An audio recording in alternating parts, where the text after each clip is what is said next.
A partir de ahorita ya está grabando. Gracias porque me recordó.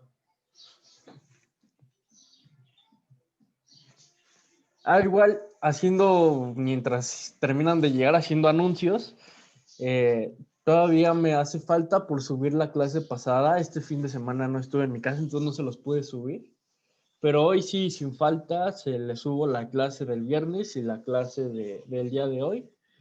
Y las notas también, todavía no les subo las del viernes y las que vayamos a hacer el día de hoy también se las subo.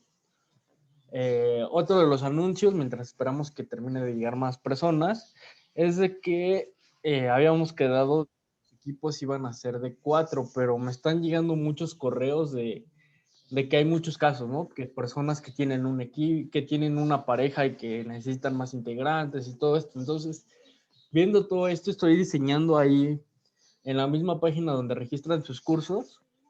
Ahí va a haber un apartado que se llama como registrar a tu equipo, entonces ahí van a poder dar de alta a su equipo y si no tienen un equipo pueden señalar que no tienen equipo para que los asocie de manera aleatoria con otro que esté en la misma situación. Entonces, yo creo que es la mejor así para que haya un poquito más de control y veamos quién falta y quién no falta. Entonces, todavía no se lo subo, todavía lo estoy haciendo, todavía no lo termino. Pero justamente es una página donde ahí van a estar registrando cada uno su equipo, en este caso. Entonces, ¿esto por qué? Porque si hay muchos casos, entonces para que no se me vaya a ir ninguno, mejor manejarlo directamente en una base de datos que se maneje ahí y que automáticamente los seleccione, ¿no? Entonces, les digo, todavía espero hoy terminarlo y hoy subirlo. Y ahí ya justamente van a poder registrar a su equipo, quien ya lo tenga, ¿no? Entonces, otra vez regresando aquí a las pruebas de bondad. Entonces, aquí en las pruebas de bondad de ajuste, por ejemplo, si queremos verificar el tiempo de vida de 2,000 asegurados, por ejemplo, y queremos saber cuál es la probabilidad de que sufran alguna muerte o alguna defunción en menos de 5 años, entonces lo único que tenemos que estar sacando es la probabilidad de que X sea menor o igual a 5. Pero hasta ahorita, desde el enfoque estadístico, no podemos asumir realmente cuál es esa probabilidad. ¿Por qué? Porque no conocemos a la distribución, simplemente sabemos que son asegurados, son tiempos de vida, pero no sabemos realmente cuáles son realmente no sabemos cuáles son su distribución asociada, ¿no? Entonces, si no tenemos una distribución asociada, no podemos estar obteniendo cuál es la respuesta a esta pregunta, ¿no? ¿Cuál es la probabilidad de que sobrevivan 5 años? En, en materias como matemáticas matemáticas enfocadas a los seguros de daños y a las de personas, ahí ven algunas distribuciones, igual quien ya haya tomado análisis de supervivencia estadística 3, entonces ya sabrá algunos métodos que existen, pero estos métodos son métodos no paramétricos. ¿Por qué? Porque no se sabe la distribución real de los datos. Por esta parte, las pruebas de bondad de ajuste, ¿qué es lo que buscan? Lo que buscan es probar por medio de algunas pruebas si realmente una distribución, si más bien una muestra sigue una determinada distribución. Esta determinada distribución son distribuciones que nosotros lo estamos probando, entonces queremos verificar si con un cierto nivel de significancia se cumple o no se cumple que esta distribución, ¿no? Entonces, por ejemplo, en lo que hemos visto o lo que han visto en estadística 1 es que justamente todas las oraciones empezaban con CX, una variable aleatoria con distribución normal. Y a partir de ahí empezaban a hacer una serie de diferencias. Si decían que éramos una distribución Poisson, automáticamente sabíamos su estimador que era X barra. Y si es una exponencial, pues es 1 entre X barra, ¿no? Ese es su parámetro, pero ¿qué pasa cuando no se conoce? Realmente, si el tamaño de muestra no es muy grande, no podemos asumir cuál es su media, cuál va a ser su varianza. Si el tamaño de muestra aumenta a valores prácticamente infinitos, se puede asumir el teorema del límite central, en el cual te dice que justamente la media va a ser denotado como X barra, pero en este caso, si es una muestra no grande, que no tiene infinito, realmente aquí ya es interesante ponernos a verificar qué distribución sigue una determinada muestra. Entonces aquí es donde tiene un papel de gran importancia estas. Entonces aquí justamente las pruebas de bondad de ajuste vamos a probar, como dice aquí, que una muestra, una distribución teórica, sigue en realidad una distribución que es realmente propuesta por nosotros. F de X es una distribución real pero desconocida, y f de x asterisco es aquella distribución que nosotros vamos a desear probar. Esta la vamos a proponer nosotros y vamos a verificar si con un cierto nivel de significancia alfa se acepta o se rechaza. Si se acepta, entonces tenemos evidencia de que la distribución propuesta se apega a los datos, y si se rechaza, lo contrario, ¿no? Que la muestra propuesta no se apega a los datos. Entonces, esta es la idea de todas las pruebas de bondad de ajuste. Estas hipótesis son las que vamos a estar deseando probar, pero ahorita el caso más sencillo va a ser la prueba de la G cuadrada. La prueba de la G cuadrada es por mucho una de las pruebas más divulgadas, más usadas, y posiblemente no es la que mejor resultados proporcione, pero es la más usada porque es muy sencilla y muy fácil de aplicar. Ahorita lo vamos a estar viendo a través de un ejemplo, pero es muy intuitivo, excepto la estadística. La estadística sí hay una demostración formal, pero hasta ahorita es muy sencillo aplicarlo. Una vez que se obtiene la estadística, prácticamente es un formulario que se debe de seguir para dar una serie de estimaciones. Entonces, esta prueba, además de que es una de las más sencillas, es una de las primeras que fueron ideadas para probar que estas consideraciones, que una muestra sigue una determinada distribución. Esta fue inventada por Carl Pearson alrededor del año 1900. Entonces, aunque tiene 100 años prácticamente y es una de las, aunque pareciera muy lejano, es uno de los instrumentos más nuevos que se tiene. Realmente muchas de las cosas de estadística que vamos a estar empleando,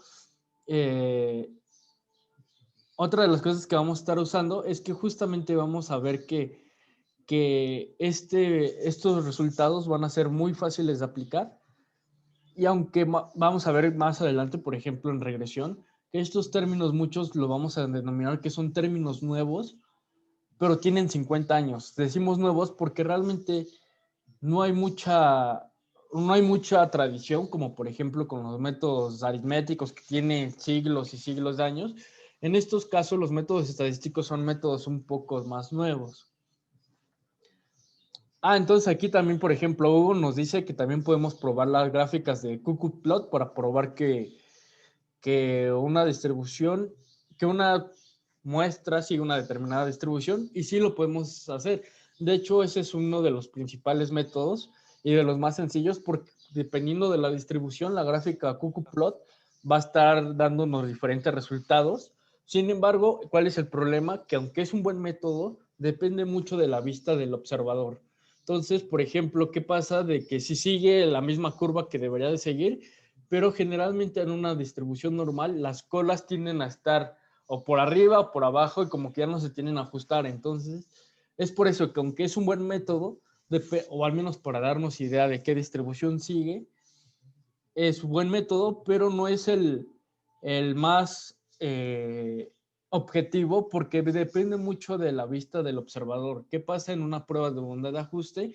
En las pruebas de bondad de ajuste lo realizas y obtienes un p-value. Entonces ahí tú eliges qué p-value elegir. Entonces, si tu p-value, más bien eliges qué nivel de significancia elegir. Si el p-value es demasiado pequeño, prácticamente con cualquier nivel de confianza lo vas a estar rechazando. Entonces, busca de esta manera las pruebas de bondad de ajuste, buscan ser un poco más objetivas y no tan subjetivas como las pruebas de ggplot, que son muy buenas, pero sí depende mucho de la vista, porque no todas las distribuciones o no todas las gráficas se van a pegar a la distribución real, ¿no? Entonces me parece que, por ejemplo, la normal es una prácticamente recta, y hay muchas veces que los últimos datos tienden a tener unas colas un poco más pesadas, un poco más ligeras, y ya no tienen tanto a la línea recta. Entonces es por eso que se usan un poco más estas pruebas de bondad de ajuste, para ser un poco más objetivos. Pero también podemos usar las pruebas de ggplot para darnos una idea más que nada. Entonces, aquí, justamente aquí lo que vamos a estar probando es la de la prueba de la G cuadrada. ¿Qué trata esta prueba? Yo creo que ahorita lo vamos a... Toda la teoría se encuentra en las notas, entonces no tendría tanto sentido repetir lo mismo que está en las notas. Entonces por eso es que ahorita lo vamos a intentar explicar la prueba de la G cuadrada por medio de un ejemplo. Pero ¿cuál es la idea fundamental de la prueba de la G cuadrada? La prueba de la G cuadrada lo que va a estar haciendo, va a estar probando la frecuencia real, la frecuencia que estamos observando, con la frecuencia teórica. La frecuencia teórica o la frecuencia esperada la vamos a estar obteniendo cuando evaluemos puntualmente cuál es el valor que va a ocurrir en ese intervalo o en esa clase. Entonces, por ejemplo, si tenemos que vemos 0 grupos, vemos en un grupo 1, por ejemplo, vemos que hay 10 elementos, entonces verificamos en la prueba de, en la G cuadrado vemos la probabilidad que vamos a estar haciendo probar, vamos a estar viendo cuál es la proporción de veces que se espera que caemos en esa clase con una distribución propuesta por nosotros. Y esto lo vamos a estar verificando, ¿no? Entonces vamos a verificar la real, la esperada, y con esto nos vamos a estar dando una idea. Entonces, les digo, esto es un poco más sencillo de explicar por medio de un ejemplo. De toda manera, quien sea un poco más teórico, toda la demostración o todos los procedimientos lógicos así tan formales vienen en las notas, pero vamos a tratar de que en el ejemplo seamos de igual manera lo más formales posibles para que no haya tanta dura. Entonces, les comparto el pizarrón para que lo podamos ir desarrollando paso a paso.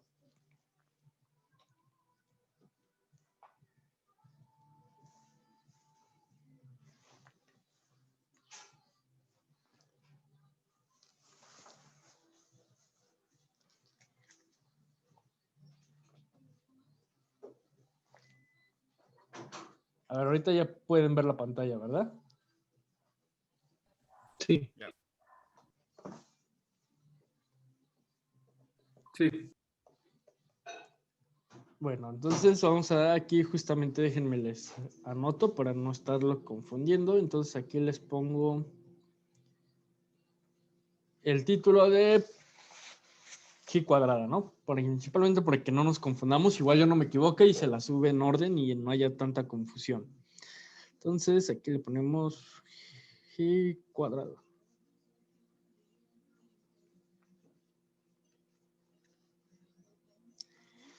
Entonces aquí, ¿cuál es la idea principal de esta prueba? Entonces, imaginemos que, por ejemplo, tenemos una empresa de logística. Esta empresa de logística, déjenme se los anoto a grandes rasgos de qué va más o menos el ejemplo. De todas formas, este mismo ejemplo está en las notas, pero no viene tan explicado, ¿no? O sea, viene un poco más formal, pero prácticamente el enunciado tal cual viene en las notas. Entonces, aquí, por ejemplo, tenemos una empresa de logística. Entonces, una empresa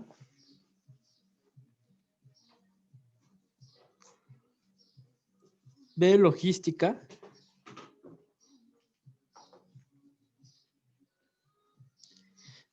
tiene 200 camiones.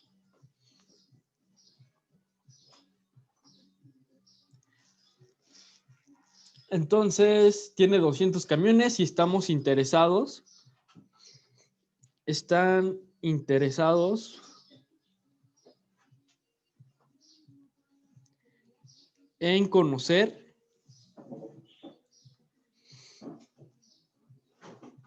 qué distribución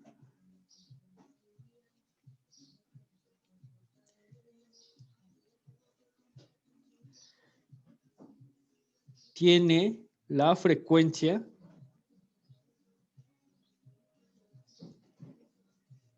de siniestros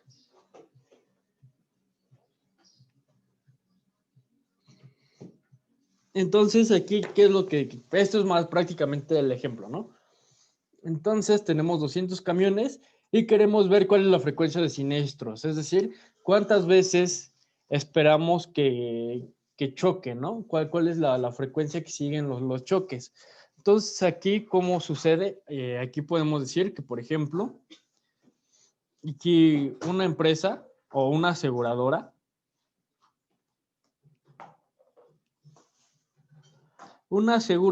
afirma que que XY, que son los accidentes que sufre un camión, sigue una distribución Poisson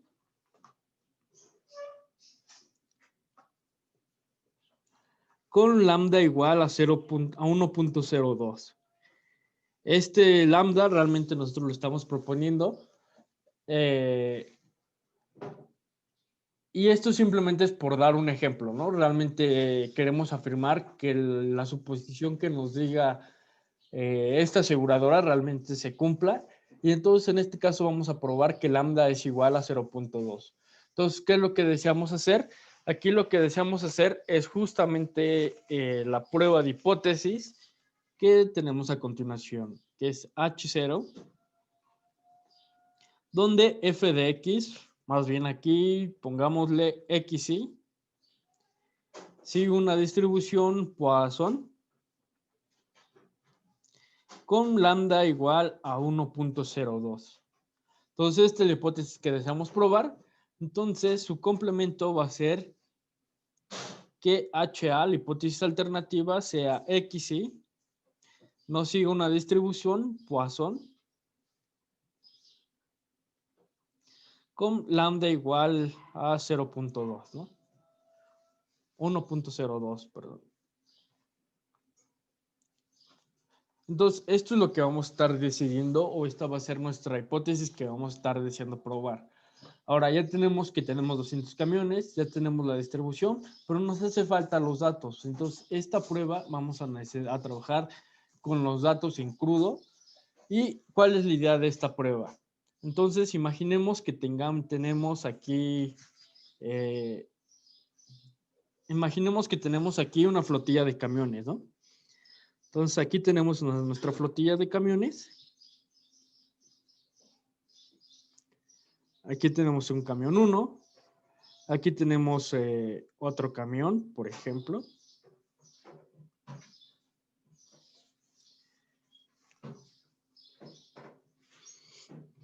Entonces tenemos aquí nuestra flotilla de camiones, ¿no?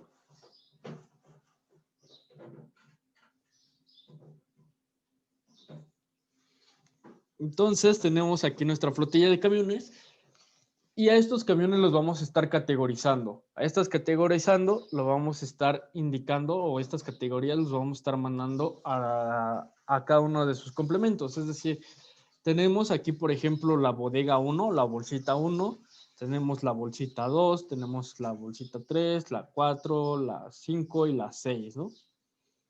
Entonces, en la bodega 1, por ejemplo, llamémosle bodega para estar más acorde. Entonces, aquí vamos a indicar que justamente en esta primera bodega o en esta primera bolsita lo vamos a conocer como, como la bodega C1, es decir, la bodega de clase 1. A la siguiente lo vamos a estar llamando C2, que es la bodega de clase 2.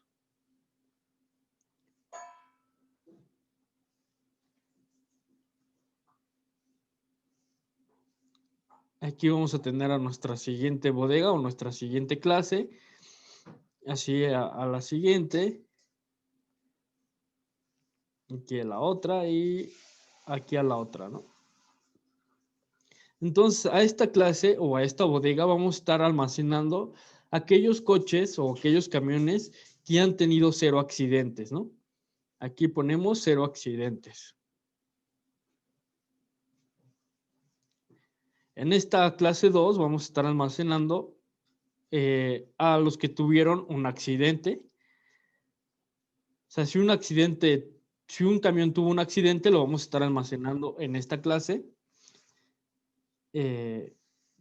Ahora, en otra categoría o en otra clase, si tuvieron 2 accidentes, lo vamos a estar almacenando en la categoría 3. Y aquí vamos a indicar que tenemos 2 accidentes, ¿no?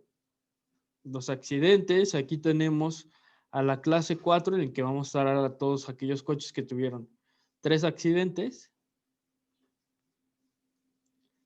3 accidentes. En la clase 5 vamos a estar almacenando a todos aquellos que tuvieron 4 accidentes. Y en esta, finalmente, en la clase 6 o en la bodega 6, vamos a estar almacenando aquellos coches que tuvieron 5 accidentes, ¿no? Aquí déjenme ponerle bien de 4 accidentes. Entonces, esto es lo que tenemos. Este es el primer paso de la prueba de la G cuadrada.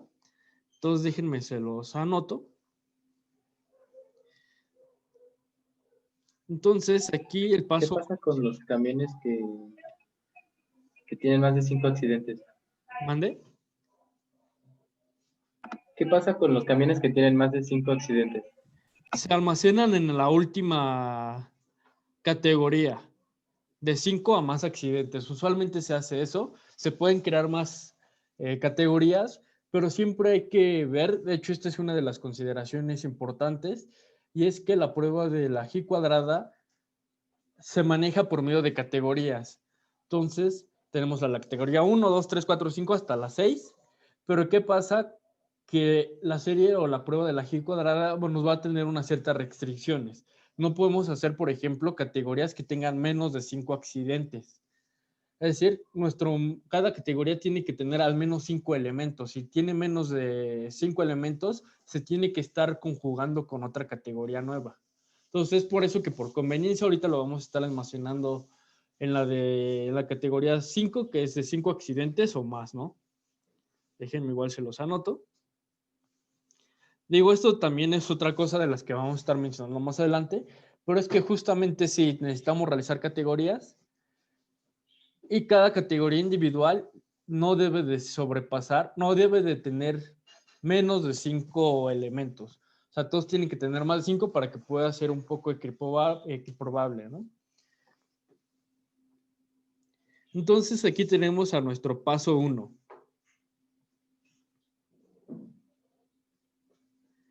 Tenemos a nuestro paso 1, que es justamente, se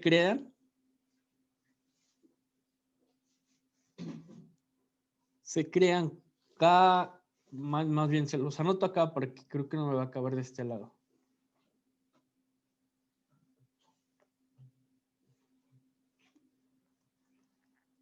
Bien, tenemos nuestro paso 1, que se crean K categorías.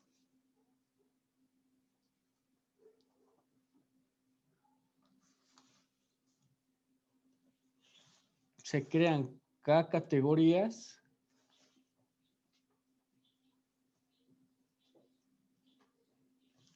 Permítanme tantito, déjenme que ya no está, porque ahorita ya no están viendo nada, ¿verdad?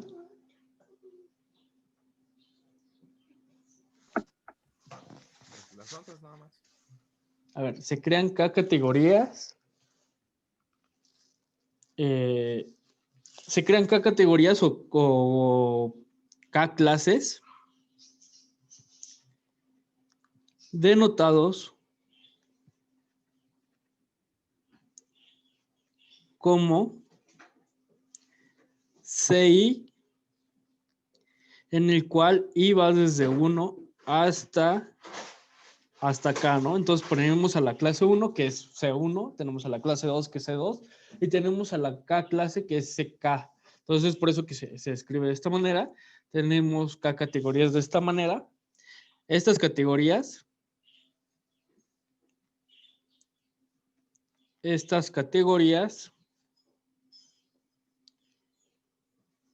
son mutuamente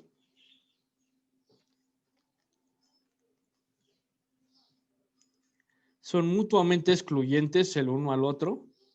Es decir, ¿qué queremos decir que son excluyentes el uno al otro? De que si un elemento es categorizado como clase 1, el siguiente, ese mismo elemento no puede estar en otra categoría. Es decir, las clases o las propiedades o el conjunto está muy bien delimitado de tal manera que no pueda pertenecer un elemento a dos clases iguales, ¿no? Es decir, no podemos decir que un camión tuvo al mismo tiempo 3 y 5 accidentes, ¿no? Esto no puede pasar porque las clases son mutuamente excluyentes, ¿no? Entonces, ¿cuál es otra de las características muy importantes al realizar estas categorías? Es que justamente vamos a estar mencionando que cada clase debe de tener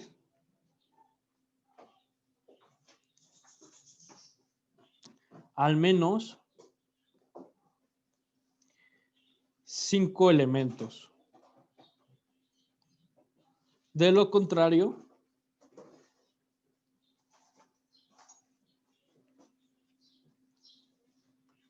debe ser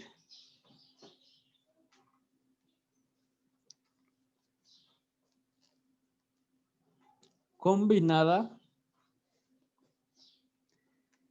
con la clase inmediata.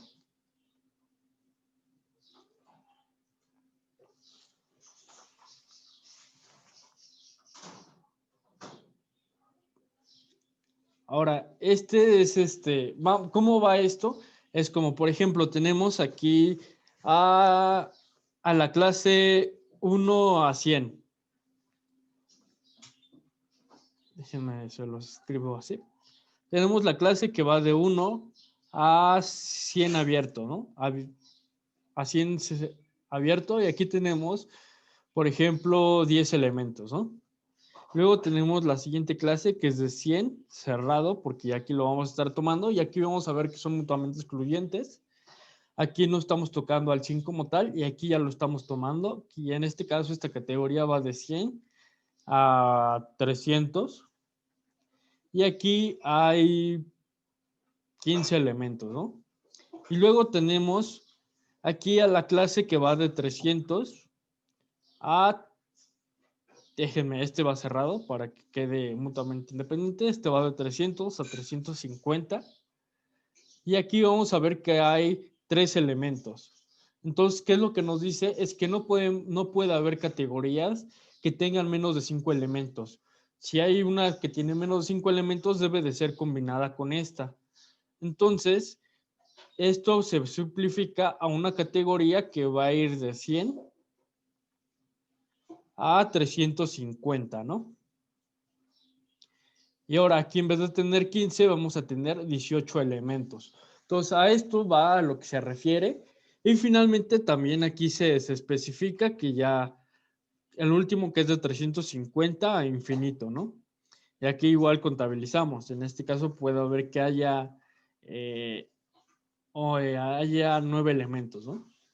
Entonces, pero el chiste a donde queremos ir es que justamente vamos a estar eclipsando o vamos a estar colapsando o combinando aquellas clases en las cuales tengamos menos elementos.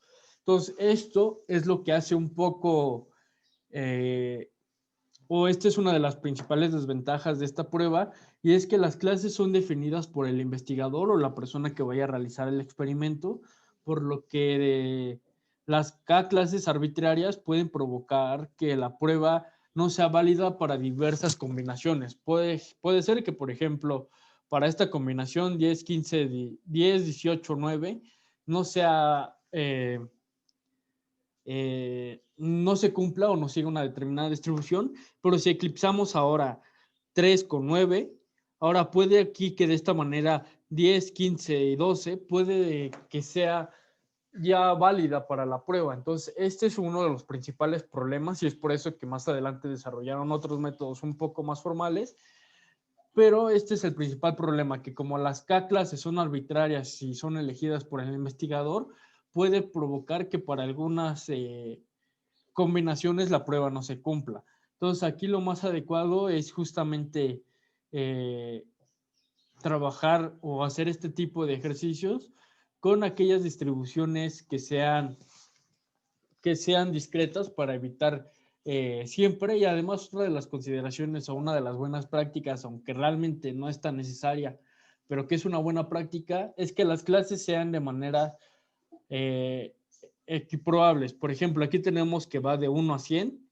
Entonces aquí tenemos que este va de 100 a 300. Para la prueba esto es adecuado, pero lo más adecuado, o al menos como buena práctica, sería hacer estos brincos equiprobables, es decir, que tengamos un primer brinco que vaya de 1 a 100, luego de 100 a 200, de 200 a 300, y así sucesivamente. Esto va a hacer que, como sea uniforme o sea un poco más uniforme los brincos, las clases ya no sean tan arbitrarias, sino que tengan una cierta propiedad y ya no dependan tanto de estos juicios arbitrarios del investigador. Pero al final, estos son consideraciones que prácticamente son extras. Realmente todo esto va a depender de la persona, que aunque es un buen método, esta es la principal ventaja de este tipo de pruebas, o de este tipo de pruebas, de la prueba de la G cuadrada. Vamos a ver más adelante la prueba de Kolmogorov-Smirnov por la prueba de Lelyford, donde ya no es necesario hacer estas suposiciones, sino que se trabaja con los datos, pero es buena idea conocer al menos esta prueba, porque la vamos a estar ocupando en otras pruebas no paramétricas que se encuentran basados justamente en la prueba de la G cuadrada. Entonces aquí tenemos estas categorías, ¿no?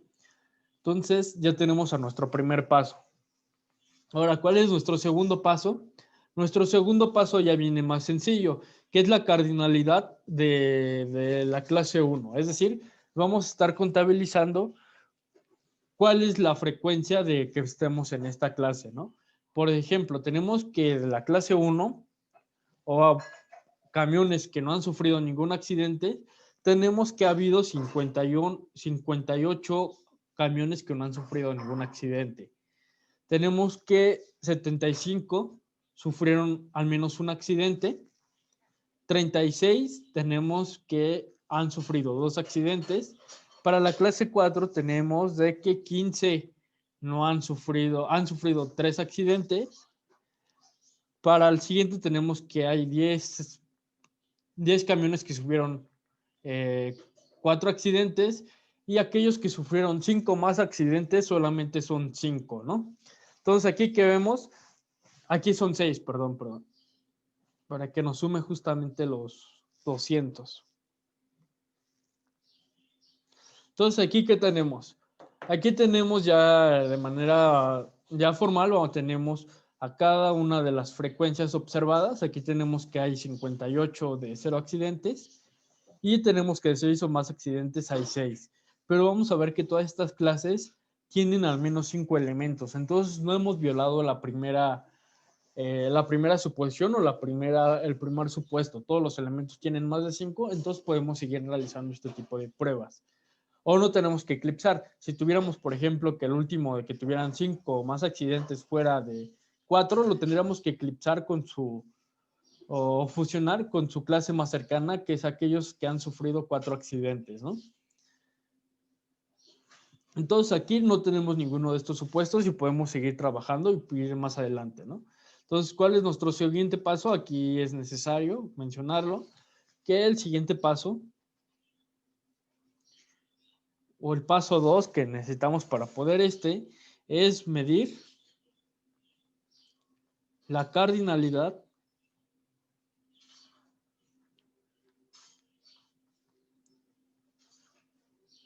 del conjunto o de la clase 6, ¿no? Entonces, esto como que pasa, esto lo vamos a estar denotando como se denota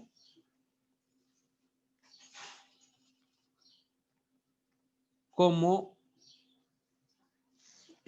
O1, OI, que va desde I igual a 1 hasta K, que es la cardinalidad de cada uno de estos conjuntos, y se tiene o se observa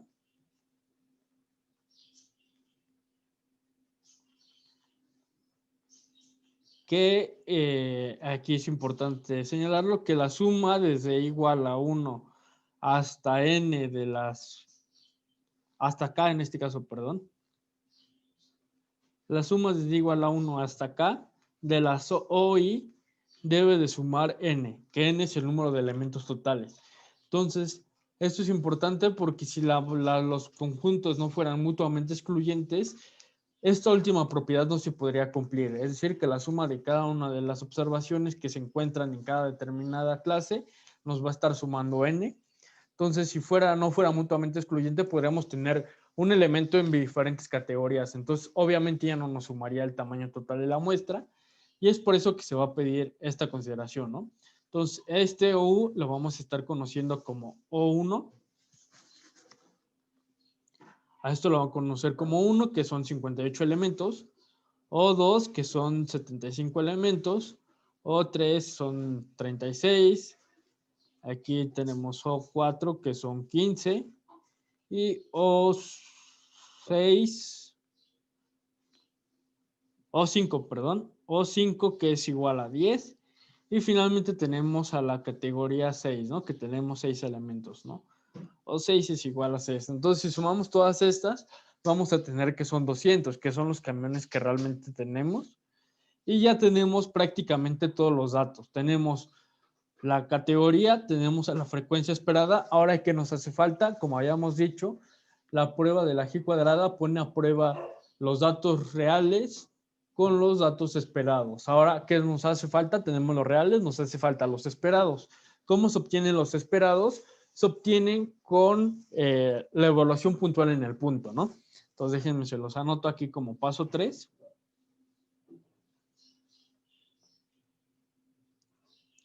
Aquí se los anoto, paso 3, que es igual a obtener,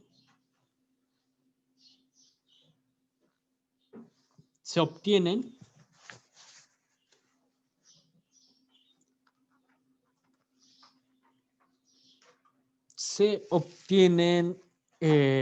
los cuantiles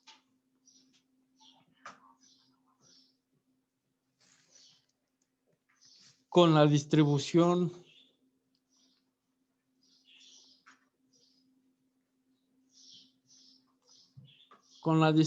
propuesta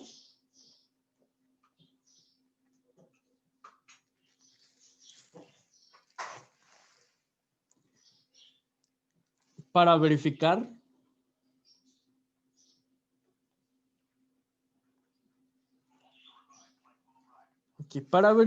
que justamente la proporción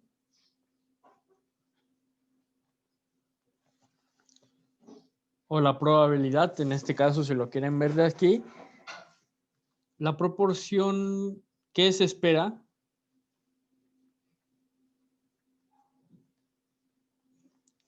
en esa clase.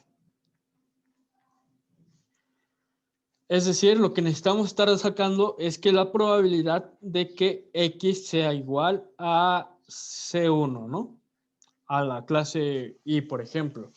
En este caso, hicimos que era una distribución Poisson. Entonces, esto es igual a 1 entre lambda, que multiplica por lambda por XI entre X factorial, ¿no? XI factorial. Más bien, en este caso, en vez de I, va CI.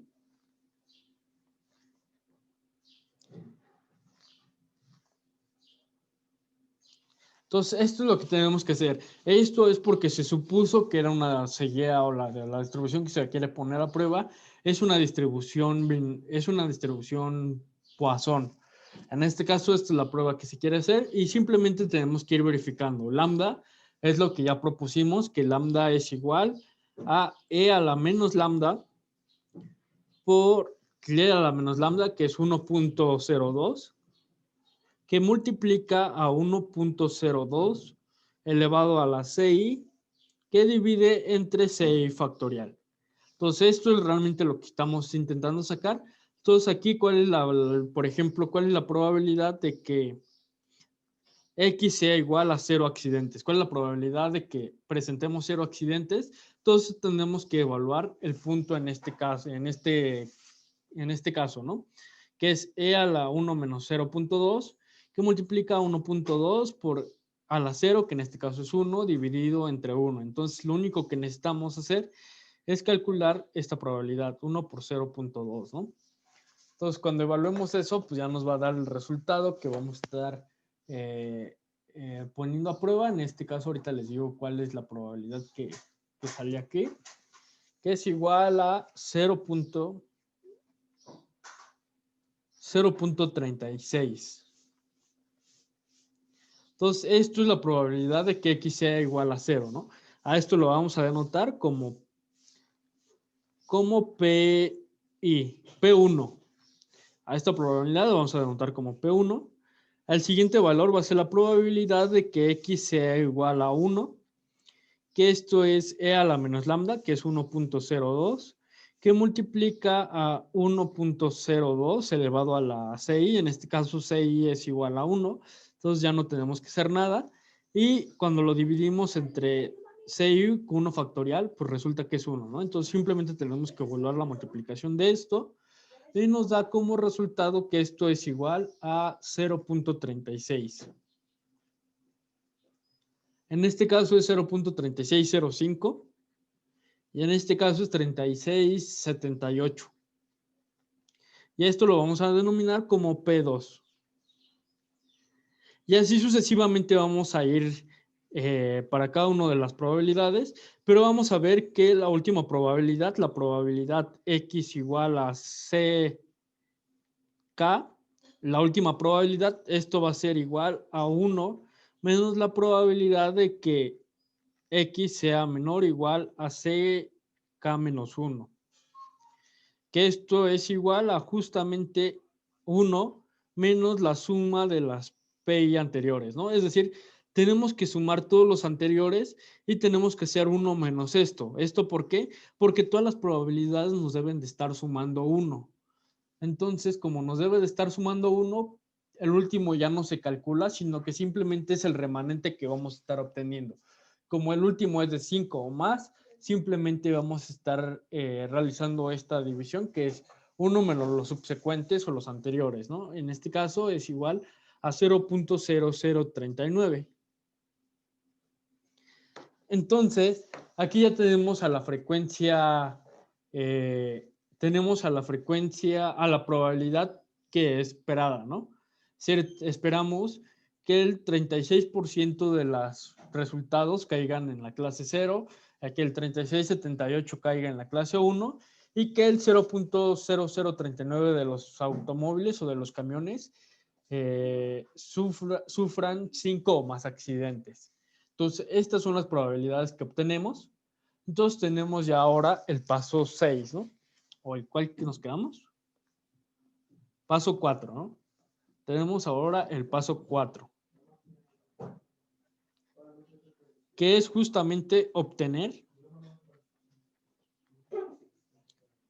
la frecuencia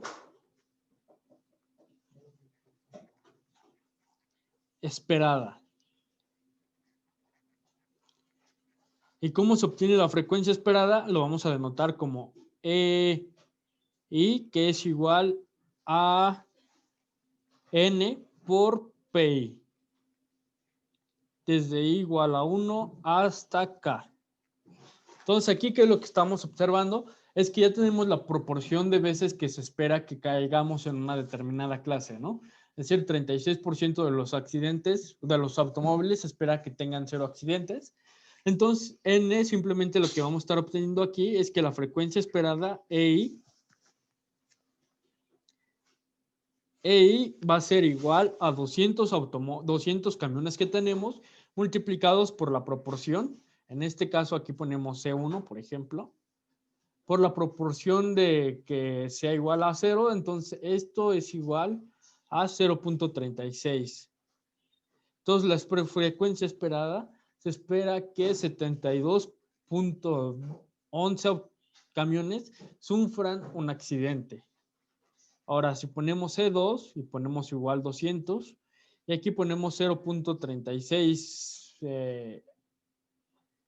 3678, entonces esto resulta que es igual a 73.56. Y así sucesivamente vamos a ir realizándolo para cada uno de ellos. Y vamos a obtener aquí el E5, que E5 es igual a 200, que multiplica a la última probabilidad, ¿no? Que es igual, aquí más bien 6, porque son 6 clases. multiplicados aquí por 0.39, que era la probabilidad que habíamos obtenido anteriormente, ¿no? Entonces se espera que haya 0.79 accidentes, es decir, no llegamos ni a un accidente de auto. Entonces, esto lo vamos a conocer como la frecuencia esperada. Ahora falta nuestro paso 5. Nuestro paso 5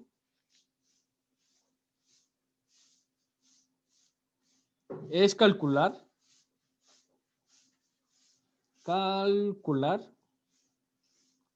la estadística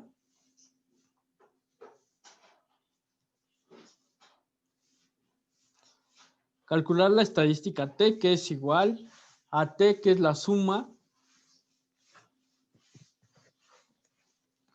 Es la suma desde igual a 1 hasta K de O y I, que son los valores observados, menos los valores esperados. Todo esto lo elevamos al cuadrado, que lo dividimos entre E y I. Es decir, si entonces esta distribución T sigue una distribución de una G cuadrada con K menos 1 grados de libertad, ¿no? Entonces, esto es prácticamente, de aquí a acá hay una demostración, realmente no es muy sencilla, es una distribución de máxima verosimilitud, por el tiempo ya no nos va a dar tiempo de demostrarla, yo creo que el día de mañana la demuestran con el profe, pero aquí vamos a ver que T sigue una distribución de una G cuadrada. Entonces, aquí, ¿qué esperamos? ¿Qué esperamos en este caso?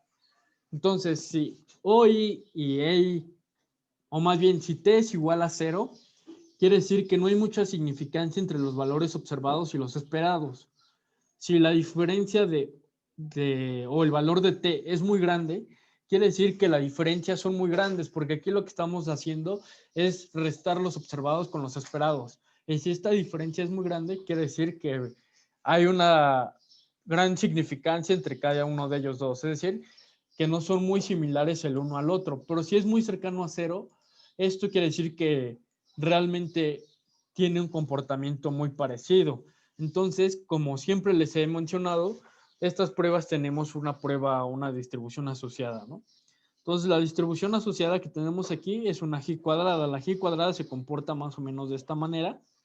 Entonces, ¿qué es lo que esperamos?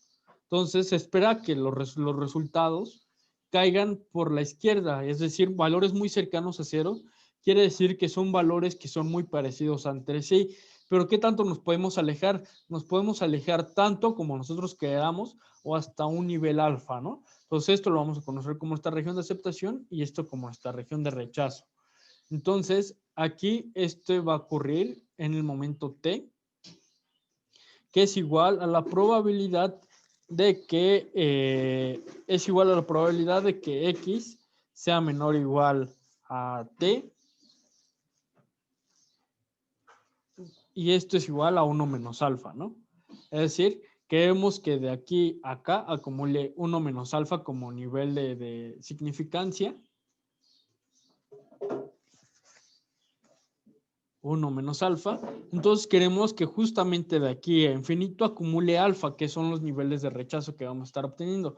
Entonces a este valor T también lo vamos a estar denotando como una G cuadrada con K menos 1 grados de libertad en el parámetro 1 menos alfa. Entonces, este parámetro T o este valor nos va a estar interesando. Entonces, vamos a ver, si T es muy cercano a 0, pues cae en una región de aceptación. Pero si T se aleja por la derecha, cae en una región de rechazo. Entonces, se rechaza H0 cuando T es mayor que una G cuadrada con 1 menos alfa grados con K menos 1 grados de libertad, ¿no? Entonces, déjenme rápido, les comparto otra vez la pantalla para que lo veamos ya finalizado el ejemplo.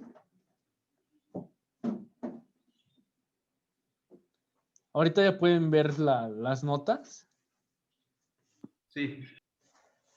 Entonces, aquí rápidamente vamos a ver, este es el mismo ejemplo. Aquí tenemos cada una de estas probabilidades, 0.36, 0.37, el último que es 1 menos los anteriores, que es igual a 0.0039.